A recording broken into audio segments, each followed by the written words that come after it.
نماز میں خوف خدا سے رونا یہ بھی پیارے نبی کی پیاری سنت ہے۔ حضرت عبداللہ بن شخیر رضی اللہ عنہ فرماتے ہیں، میں اللہ کے محبوب صلی اللہ علیہ وسلم کی خدمت میں حاضر ہوا، آپ نماز پڑھ رہے تھے اور خوف خدا سے رونے کی وجہ سے آپ کے سینے مبارکہ سے ہنڈیا جیسی آواز آ رہی تھی۔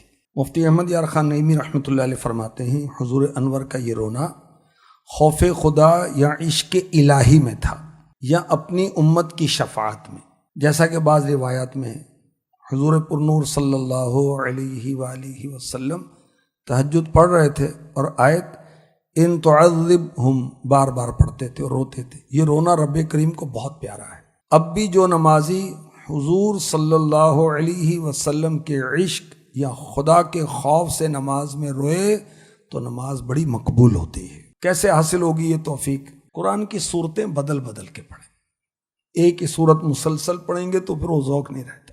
نماز میں اپنی نگاہوں کا خیال رکھیں، نگاہ ادھر ادھر نہیں، سجدے کی جگہ پر، کبھی پاؤں کے انگوٹھے پر، کبھی ناک پر ہوگی، کبھی جھولی میں ہوگی، جیسی وہ کیفیت ہوگی نمازی کی۔ اللہ کریم ہمیں بھی اس مبارک سنت پر عمل کرنے کی سعادت و توفیق عطا فرمائے۔